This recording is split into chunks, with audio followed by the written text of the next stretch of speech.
Ada yang masih lapar atau kurang kenyang? Cukup ya? Maksudnya nggak ada yang belum makan, kehabisan beras, belum makan, kehabisan sayur? Ada? Dengan jenengan berbicara itu bisa menghilangkan dosa saya. Sebab sampean itu di sini ya punya hak untuk dicukupi secara dohir maupun secara batinnya. Ya Kang Dragon kemarin saya nggak sengaja, saya tanya, loh sarungnya kok cuma satu, saya bilang gitu. Beliau bilang saya cuma punya sarung dua, kaget loh saya.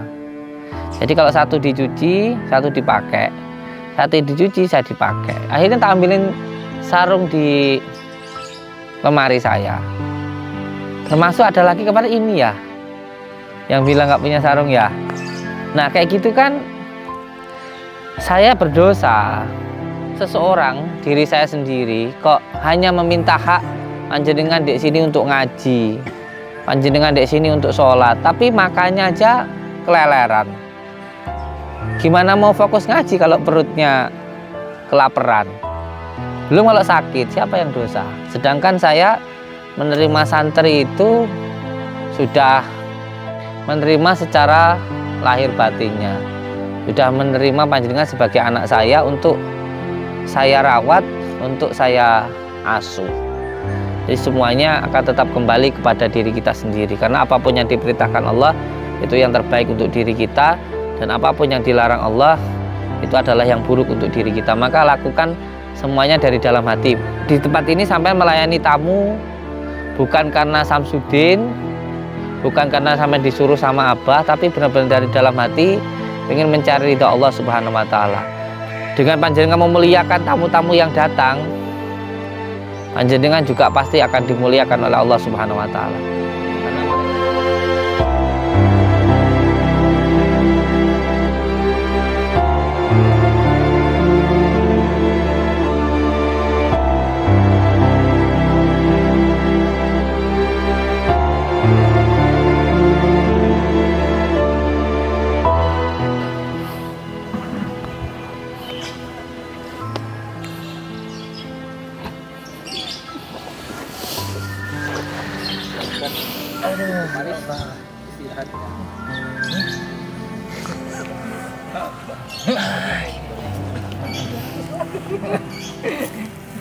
Apa? 2.000 pagi-pagi, Pak. 2.000, Pak. Minta disulap. Depan pondok nomor 2.000 dan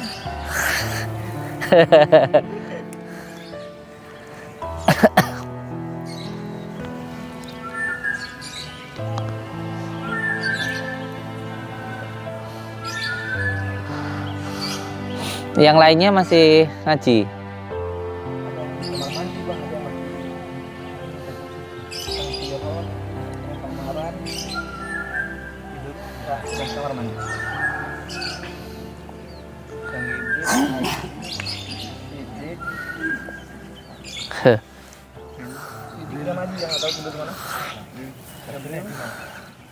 Kang Jaka mana Kang Jaka? Kopi. Semuanya sehat nggih? Alhamdulillah. Makannya gimana makannya?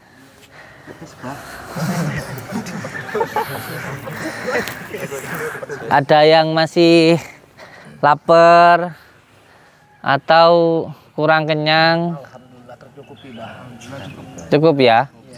Maksudnya nggak ada yang belum makan, kehabisan beras, belum makan, kehabisan sayur? Ada? Nggak apa-apa kalau ada ngomong, jadi biar, karena dengan jenengan berbicara itu bisa menghilangkan dosa saya. Sebab sampean itu di sini ya punya hak untuk dicukupi secara dohir maupun secara batinnya. Punya hak untuk makan, punya hak untuk bertempat tinggal, punya hak untuk istirahat, punya hak untuk ngaji, punya hak untuk sholat. Jadi ketika mungkin makannya kurang, ya ngomong aja. Atau mungkin pakaian, ya ini kan jarang ya yang memberitahu saya. Jadi kayak saya itu harus berinisiatif sendiri untuk memberikan pakaian. Sedangkan kayak mana Kang Dragon? Ya, panggil dulu. Kayak Kang Dragon kemarin saya nggak sengaja. Saya tanya, loh sarungnya kok cuman 1? Saya bilang gitu. Beliau bilang, saya cuman punya sarung 2. Kaget loh saya. Jadi kalau 1 dicuci, 1 dipakai. 1 dicuci, saya dipakai. Akhirnya tak ambilin sarung di lemari saya. Termasuk ada lagi kemarin ini ya, yang bilang nggak punya sarung ya. Nah kayak gitu kan saya berdosa. Mungkin bisa dari pengurus seperti Pak Pur ya, atau dari beliau Pak Man kan ya sudah saya anggap seperti pengurus di sini. Jadi bisa, jangan hanya kita itu menuntut orang lain baik tanpa menuntut diri kita sendiri untuk jadi orang yang baik. Jangan menuntut hak tanpa kita itu memberikan kewajiban. Bahkan kalau menurut saya lebih baik kita itu memberikan kewajiban kita dulu, baru kita itu menuntut hak, itu baru baik. Kalau ada seseorang, diri saya sendiri, kok hanya meminta hak panjenengan di sini untuk ngaji, panjenengan di sini untuk sholat, tapi makannya aja keleleran. Gimana mau fokus ngaji kalau perutnya kelaparan?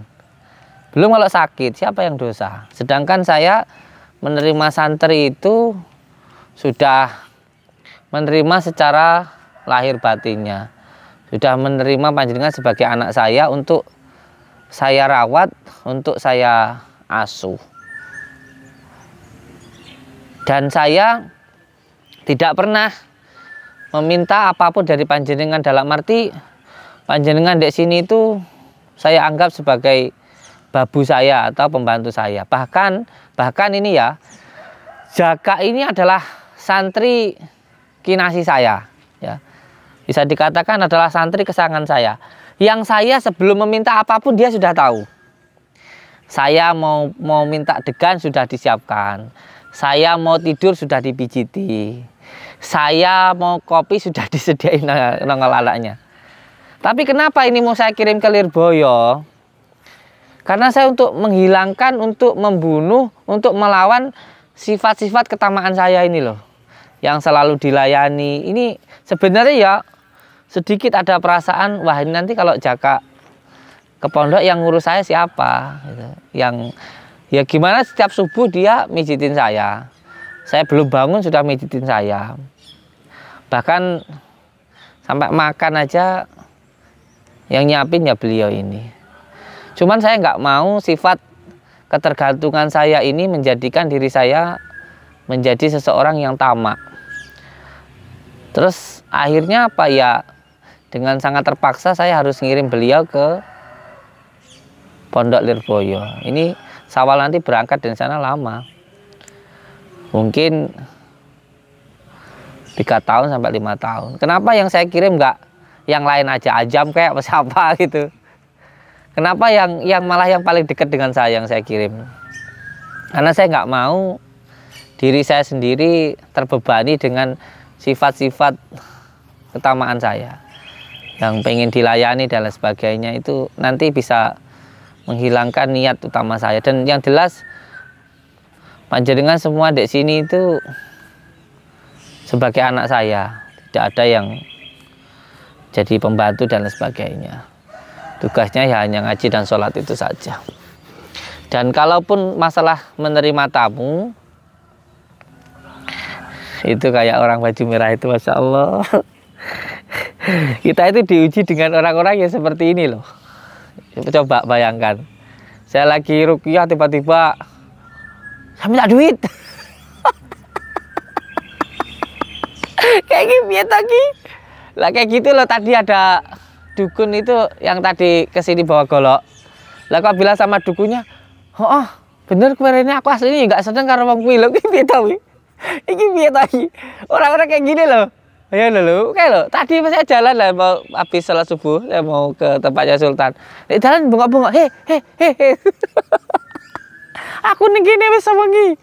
Aku iki anu iki butuh bantuanmu gitu. Nggih. Loh, ini loh kita kalau nggak paham bahwa setiap ada angin yang menerpa pepohonan itu kenapa? Karena Allah itu pengen memberikan sebuah hikmah bahwa kalau kamu itu jadi orang yang benar-benar orang yang tinggi, kamu tuh harus siap diuji itu loh. Loh, kamu nanti kalau punya istri cerewet, jangan kamu bilang aku duwe dosa apa ngono.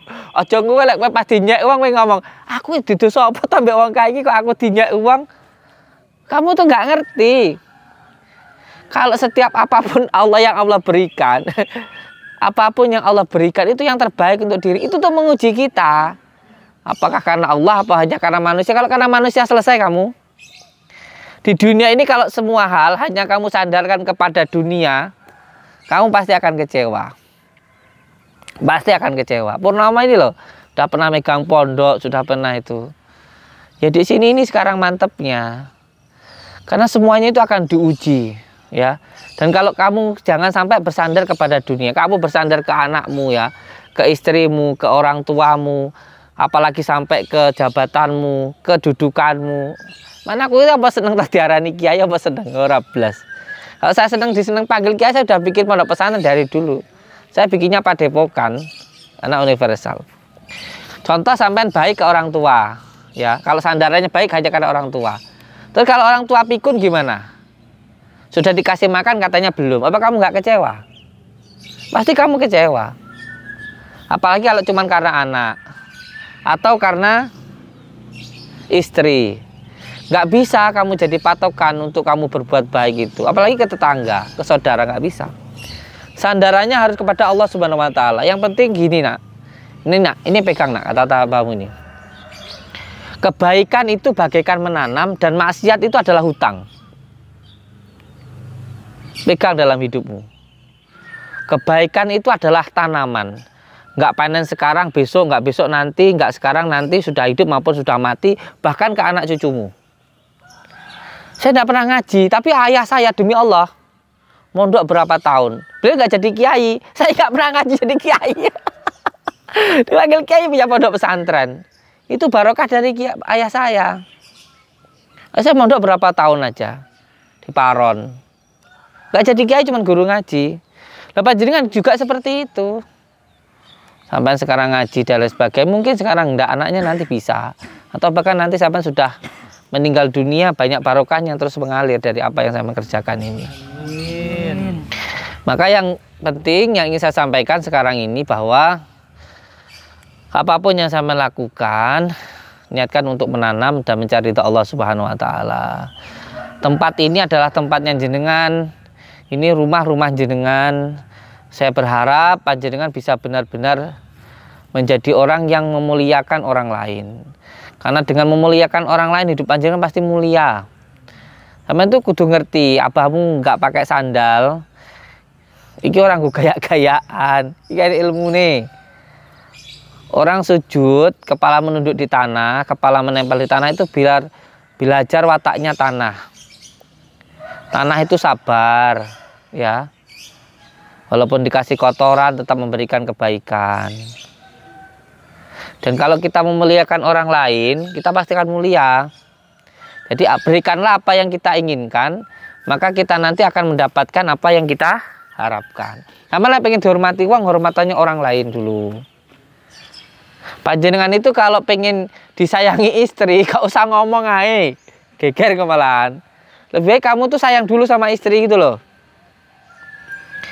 Loh, saya dulu itu ada pertama ikut Abah Hamid kan disuruh kalau mengambil salah satu torekoh ini kan diwajibkan nikah lagi. Dulu ya nggak tahu ilmunya ya ngomong aja nggak boleh. Malah sekarang setiap malam disuruh nikah lagi. Ketika apa? Ketika kita benar-benar sayang sama istri tanpa kita itu pengen nikah lagi. Itu syaratnya Pak No. Tapi kalau kita ngomong eleh. Jadi berikan dulu apa yang kita inginkan. baru kita nanti akan mendapatkan apa yang kita harapkan. Itu dulu, kasih dulu ke orang lain, kita kasih. Kita itu nggak perlu kok minta dihormati sama orang. Sama jalan ya, ada orang duduk, kita jalan di depannya sampai mendukung, maaf lewat gitu. Orang pun masya Allah mendoakan yang baik. Orang pun akan menghormati diri kita. Coba ada orang jalan kita lari atau naik motor gue gitu, modar we gitu, ya kan? Jadi kita ini lahir sudah jadi uang, nggak perlu minta diuang nih sama orang. Dengan kita menguangkan orang, dengan kita itu menghormati orang, kita pun pasti akan dihormati orang lain. Itu pasti. Jadi yang terpenting panjenengan harus tahu prinsip dalam hidup bahwa kebaikan itu menanam dan maksiat itu adalah hutang. Jadi semuanya akan tetap kembali kepada diri kita sendiri. Karena apapun yang diperintahkan Allah itu yang terbaik untuk diri kita, dan apapun yang dilarang Allah itu adalah yang buruk untuk diri kita. Maka lakukan semuanya dari dalam hati. Di tempat ini sampai melayani tamu bukan karena Samsudin, bukan karena sampai disuruh sama Abah, tapi benar-benar dari dalam hati pengen mencari ridha Allah Subhanahu wa taala. Dengan panjenengan memuliakan tamu-tamu yang datang, panjenengan juga pasti akan dimuliakan oleh Allah Subhanahu wa taala. Karena mereka-mereka yang datang itu adalah tamu Allah. Mereka-mereka yang kesini itu niatnya untuk bersilaturahmi. Dan Allah sendiri yang memerintahkan kita untuk menghormati tamu kita. Saya dulu pernah dapat cerita yang sampai sekarang masih tetap saya pegang. Ayah saya dulu itu setiap pulang ngaji pasti saya pijiti sambil cerita. Jadi ada dulu itu orang yang bertamu ya, karena ingin memuliakan tamunya itu sampai lampu dimatikan ketika makan. Kenapa? Karena cuma ada nasinya satu piring doang. Akhirnya dimatikan lampu itu memuliakan tamunya. Lu kok dimatikan? Oh makanya padahal malu. Karena apa? Karena nasinya cuma ada satu piring. Tidak bisa untuk 2 orang. Itu loh. Dalam Islam itu memuliakan tamu luar biasa. Maka bagi saya kalau orang mulia pasti memuliakan tamunya. Ya kalau masalah opini fitnahan ini sudah terbukti. Kalau masalah si pesulap merah yang datang ke sini itu kan dulu santri seperti Mas Eko, Mas Jani, santri-santri yang ada di sini kan dulu sudah kita suruh masuk. Beliau itu 2 jam di depan gerbang sini. Kan beliaunya yang nggak mau masuk. Ya itu kan nggak ditampilkan. Hanya untuk memfitnah kita, tapi kan semuanya sudah terbukti sekarang. Kan cuma teriak-teriak di gerbang sini 2 jam. Sedangkan saya masih ruqyah di dalam. Gak mungkin kan saya meninggalkan orang-orang yang lagi sakit. Bahkan waktu itu ada anak kecil bayi yang step itu kan. Dan di dalam ada banyak ratusan. Nah, gak perlu risau dengan fitnahan, kan sudah terbukti sendiri. Nah, yang saya harapkan sekarang santri tolong muliakan tamu-tamu kita. Saat ini saya lihat yang sangat loyalitas itu Pak siapa itu? Pak Maman. Tolong dibantu santri-santri. Nggak usah mikir apa-apa. Pokoknya intinya pikirnya sampean kalau orang datang ke sini itu butuh bantuan kita. Orang-orang yang datang itu minta doa kita. Saya loh ya diundang di rumah orang. Yang penting orangnya itu senyum sama saya itu loh. Capek saya hilang. Saya pernah diundang di Pondok Al-Azhar. Sampai di sana disambut dengan baik. Itu aja sudah hilang semua capeknya. Tapi kalau kita datang terus diabaikan itu gimana perasaan kita sendiri itu loh. Ini semuanya itu ditempatkan di awake dhewe. Dan itu nanti pasti akan terjadi kejenengan loh. Saat sampean membutuhkan bantuan. Jadi saya harap panjenengan itu di sini jadi anak saya. Ya berarti sampean pemilik tempat ini dan harus menjadi tuan rumah yang baik untuk di sini. Jadi ketika ada tamu yang datang, segera disambut, diterima, silakan duduk. Kalau ada yang mau bikinkan kopi, bawain makanan, itu benar-benar anak saya. Kalau ada tamu, terus dipersilakan duduk, dibikinkan kopi atau dibikinkan teh, itu baru benar-benar anaknya Samsudin. Tapi kalau panjenengan ya di tempat ini ada tamu cuek, nggak ada kepedulian, berarti sampean belum nyambung dengan saya. Yang benar-benar sudah jadi anak saya, yang nyambung dengan saya, pasti memuliakan tamunya.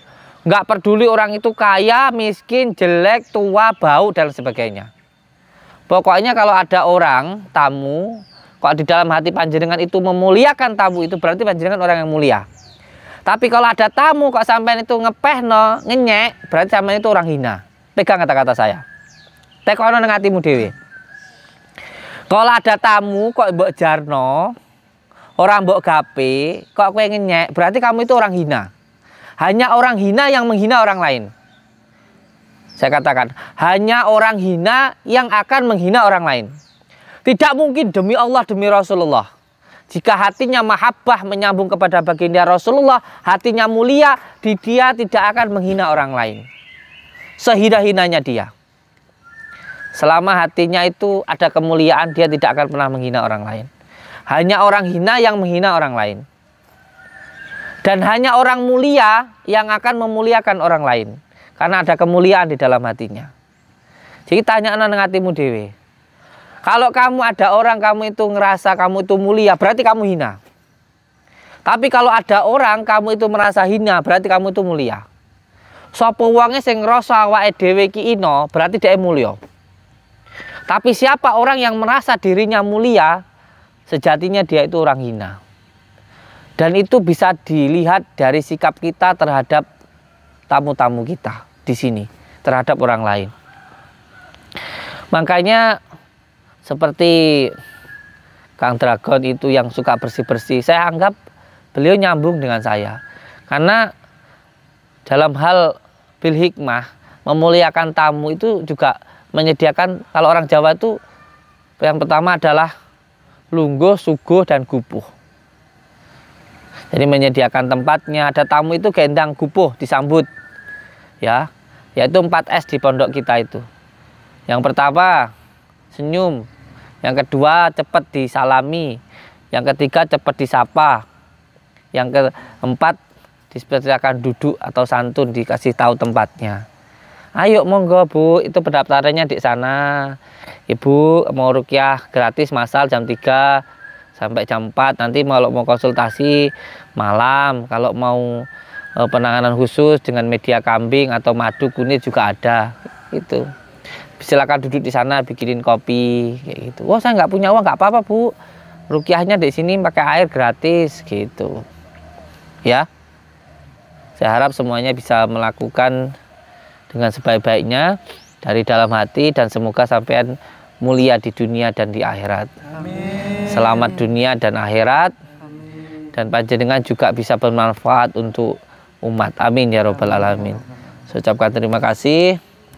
Wabillahi taufik wal hidayah. Wassalamualaikum warahmatullahi wabarakatuh. Waalaikumsalam. Tadi madu satu bawa sini sama ini. Sama apa tadi? Sama bawang lanang tadi. Mau tak kasih ke santri biar hot. Ini makanya nggak ada yang kurang ya. Kamu pakaiannya berapa? Bajumu berapa? 2. Sarungnya? Sarungnya 3. Bajunya? 2. Ditulisin aja Pak Anu. Nanti kalau ada yang kurang bila perlu kaosnya dibagi lagi biar ada salinnya. Kalau kaosnya satu-satu apa udah punya 2-2? Ya harus ada salinnya. Itu. Saya malah pengennya itu seragam. Saya kalau boleh jujur sekarang itu pengen ya. Di sini itu ada orang yang pakai seragam setiap hari 2, mempersilakan masuk. Terus di situ ada 2 orang begitu. Saya pengen seperti itu. Bisa nggak ya kira-kira dibentuk seperti hotel-hotel gitu, seperti pelayanan-pelayanan istimewa gitu loh? Bisa? Kalau bisa, Pak Maman dibantu untuk ini Pak Maman. Jadwalnya, terus pakaiannya. Kalau bisa, saya pengen Pak Maman nanti seperti itu. Jadi buat pelayanan di tempat kita itu istimewa seperti di hotel bintang 5. Dan yang mau daftar jadi penerima tamu, memuliakan tamu di pondok kita, ya silahkan, ya kita terima. Jadi saya pengen yang pertama sebenarnya, karena tamu kita itu banyak loh sekarang. Jadi kalau kita bisa memuliakan tamu, ya hidup kita mulia, Pak Pur. Jadi 2 orang seragam, pakai baju putih, namanya sarung putih, pakai kopiah putih, di depan ini 2, terus nanti ada yang nyambut sana 2, di sana 2 gitu Pak Pur. Berarti 6 orang gitu. Atau setiap Jumat sama Sabtu semua santri khusus untuk melayani tamu, semua santri. Tolong Pak Maman itu digagas, dibikin serapi-rapinya. Nanti masalah biayanya biar Pak Pur yang nanggung. Jadi pakaiannya Pak Maman yang bagian actionnya, yang bagian penanggung jawabnya, yang bagian laporan ke saya. Terus kalau yang nggak ngelakuin itu ada nasihatnya kayak gitu. Ya Pak Maman ya. Terus untuk tempatnya mungkin bisa ditempatkan seperti itu.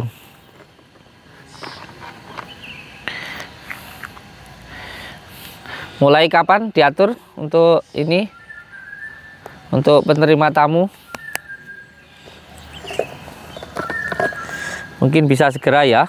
Nanti habis ini langsung dibuat sistem seperti itu. Jadi seragam, mau model bajunya seperti apa tak belikan. Mamanya lengan panjang, terus pakai imamah kayak punya saya, yang putih atau yang merah. Semuanya berarti dibelikan. Nanti tugasnya itu untuk memuliakan tamu kita lah. Dimulai dari gerbang situ 2 orang, di sini 2 orang, situ 2 orang. Ya, jadi ada yang berdiri di depan gerbang itu gantian itu. Jadi nggak di dalam, di depan gerbang ya. 2 berdiri gitu. Pakaiannya santri nyel. Pakai baju koko putih, sarung putih ya. Pakai anu gitu. Saya pengen seperti itu. Allahumma sholli ala Muhammad. Allahumma sholli ala Sayyidina Muhammad. Dikerjakan nih Pak Maman. 2 orang di dalam, 2 orang di luar, 2 orang di situ gitu.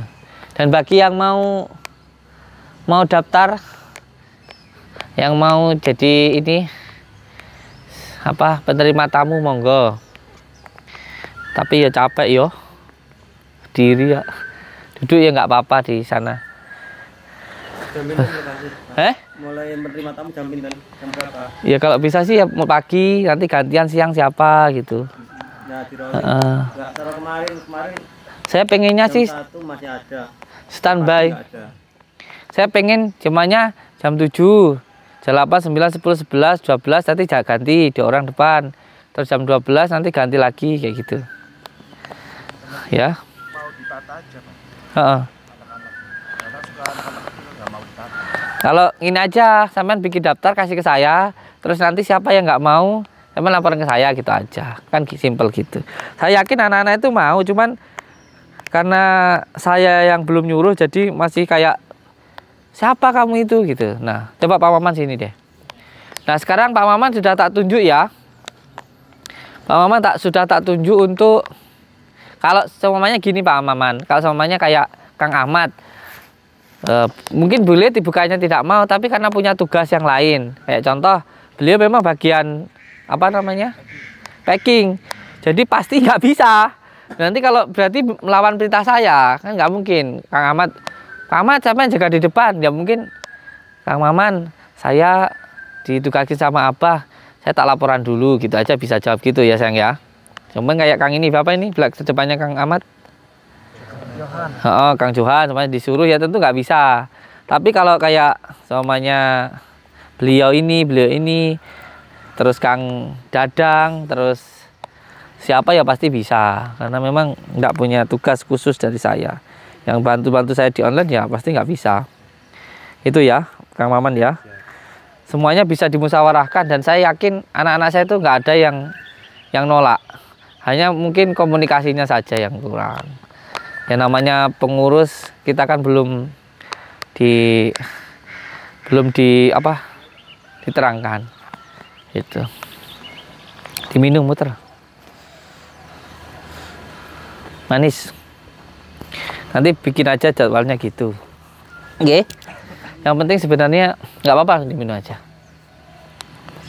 Lalu sampai jam berapa, Pak? Malam mungkin jam 9 sudah cukup. Jam 9 sudah cukup. Jam 9 insya Allah sudah cukup. Kang Maman bisa nanti setiap hari laporin ke saya nggih, sama Kang Jaka sama Pak Purnomo. Nonton nggih. Matur suwun sadarengi. Wassalamualaikum warahmatullahi wabarakatuh. Sama itu ya, yang nggak punya baju atau sarung bisa laporan ke Pak Pur, atau serentak aja dikasih semua baju-baju lagi buat salin sama sarung gitu Pak Pur. Hah? Ditumbasno sarung podo ngono. Enak kayaknya ya. Kalau jaga bisa diroleh sama itu. Iya, pokoknya kalau jaga bajunya sama.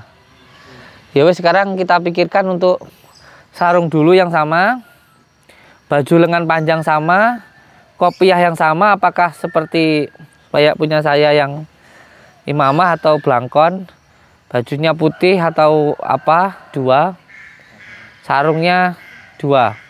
Seragamnya kan udah ada 1, Pak. Seragam Merah. hitam itu. Tapi sarungnya belum ada. Ya wes, berarti pesen sarung ya. Pesen sarung kembar 2, 1 orang dapat 2. Baju seragam dapat 2, kaos 2. Berarti 6 1 orang ya. Ya wes, disiapkan, nanti tinggal dibagi. Sekarang diatur untuk jadwalnya. Jaga. Nggih. Ada masukan?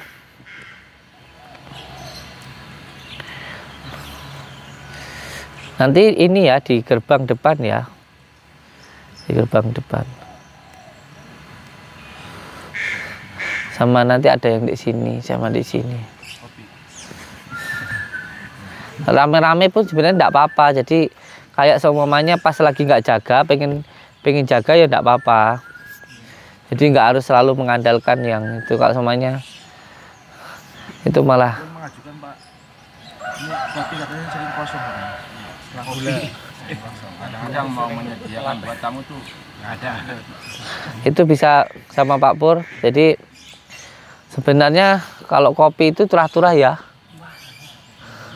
Jadi bisa ini nanti kalau memang sungkan, ini aja langsung disiapkan aja dananya. Pak Pur bisa ke saya langsung, nggak apa-apa Pak Purnomo. Biar malah sering ngadep ke saya. Kopi, termasuk untuk kopi yang jaga juga nggak apa-apa. Kopi yang jaga, rokok yang jaga, itu ya. Kan melongo ya nggak enak lah, nggak ngopi toh. Disediakan aja khusus satu lemari. Di sana boleh, Pak Pur di mana? Isinya kopi sama rokok. Itu laki-laki memang itu yang biasanya sih. Kopi sama rokok itu yang utamanya disiapkan. Nanti tak titipkan uang ya, jadi nggak perlu minta ke siapa-siapa. Ada Pak Pur sendiri yang untuk ini bikinin tamu, untuk bukan cuma untuk tamu ya, sebenarnya yang paling penting sebenarnya untuk santri. Nah santri kalau kitanya sudah kecukupan ya, terus baru ke tamu. Jadi yang pertama untuk yang jaga kopi rokoknya, dan harus ada untuk tamu. Jadi lebih baik dilebihkan daripada kurang. Nggak usah mikir tamu itu ngasih uang atau enggak, miskin atau kaya, jelek atau tua. Pokoknya yang penting kita memuliakan mereka, itu aja. Paham nggih? Matur suwun. Wassalamualaikum warahmatullahi wabarakatuh.